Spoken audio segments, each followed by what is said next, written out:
बुढ़ापा दूर कर दूंगा।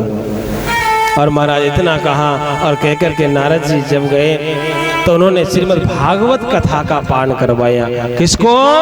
उनके बच्चों को। और प्यारे दोनों के दोनों बच्चे जवान हो गए।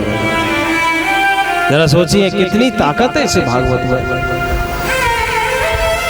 मेरे भाई बहन, जवान व्यक्ति को भी रस में यदि किसी को करना है तो भागवत जी को पिला दीजिए। एक बार भागवत जी मरा नियम से सुन लिया तो प्यारे एक जन्म तो क्या 21 जन्मों के पाप समाप्त हो जाते हैं इंसान के। कितने पाप हो जाते हैं समाप्त? 21 जन्मों के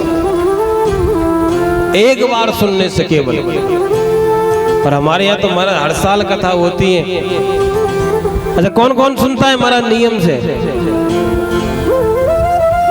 देख लो। और प्यारे नियम वाले भी कई बार ऐसा होता है कथा छूट जाती है।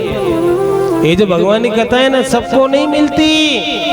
आप याद रखना, 7 दिन भगवान की कथा हो रही है तो 7 दिन में से प्यारे कभी न कभी किसी न किसी दिन की छूट ही जाती है।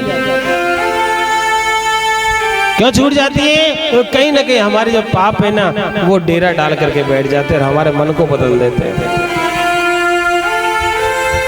भक्ति मैया के दोनों बेटे जवान हो गए। अब तो वृंदावन में नाचने लगी, वृंदावन में नृत्य करने लगी। मेरे भाई वृंदावन में नृत्य कर रही है और सबको कह रही है कि यदि आपने भी भगवान की इस कथा को श्रवण किया तो आपके जीवन में भी खुशहाली आ जाएगी। और महाराज कभी भक्ति मैया वृंदावन को छोड़ के बाद में गई नहीं। आप देखिएगा वृंदावन में बड़े से बड़ा नेता भी जाकर के जैसा आम व्यक्ति है ना वैसे ही हो जाता है।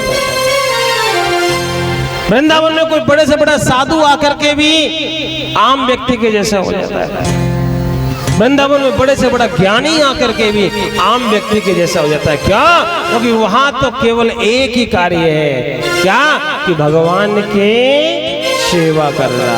ठाकुर जी की भक्ति, भगवान की भक्ति उन्हीं को मिलती है जो महाराज राधा रानी के भक्त होते हैं।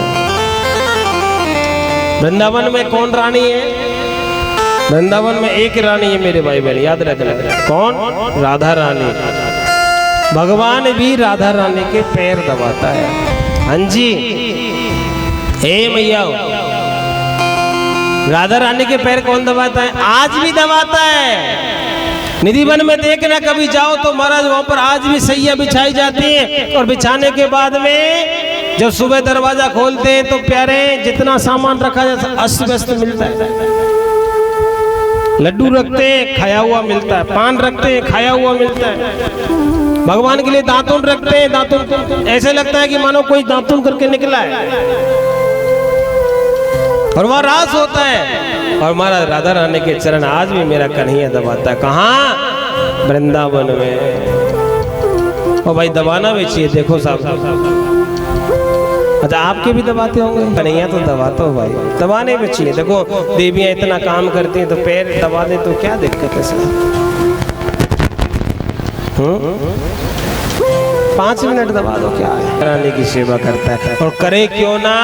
क्योंकि महाराज वृंदावन की एकमात्र रानी यदि कोई है तो हमारी राधा रानी है। वहां तो हमारा बड़ी से बड़ी रानी भी जाती है तो दासी बन जाती है। तो मैं कह रहा था कि एक बार एक रानी हमारे वृंदावन में पहुंच गई। अब आपने देखा होगा जब रानी होती है ना उनके साथ में उनके सेवक बहुत होते हैं, सैनिक होते हैं। जब वो चलती है तो कहती है हट जाओ रानी जी आगे, हट जाओ रानी जी आगे। अब वो चलती चली जा रही थी, चलती चली जा रही थी। महाराज लोग साइड में हो गए। अब रानी तो रानी है सब, किसी मुगल बादशाह की रानी रही होगी।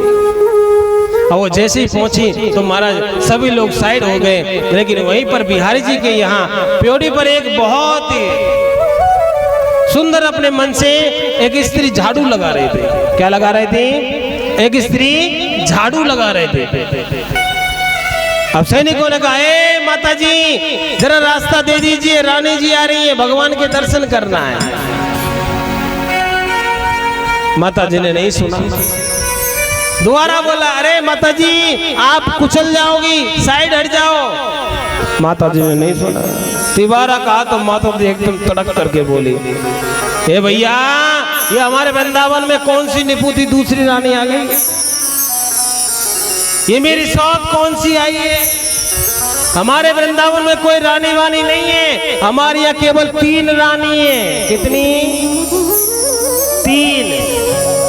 पहली रानी हमारी राधा रानी, दूसरी रानी हमारी रज रानी, रज मतलब वृंदावन की रज मिट्टी, और तीसरी रानी मैं मैत रानी। कौन? मैं मैत रानी। ये चौथी रानी कहां से आ गई? कहने का मतलब वृंदावन में जो झाड़ू बुआरू करने वाली भी है वो भी महाराज वहां की रानी होती है। क्या होती है? उसको भी हमारे यहाँ बोलते हैं मैत रानी, वो भी रानी है। क्या? वो बहुत भाग्यशाली से मिलता है प्यारे वृंदावन का बात। बहुत भाग्यशाली लोग होते हैं जिनके करोड़ों जन्मों के पुण्य उदय हो जाते हैं, तब जाकर के वृंदावन का वास मिलता है। और कई माता तो ऐसी है साहब, वृंदावन के ठाकुर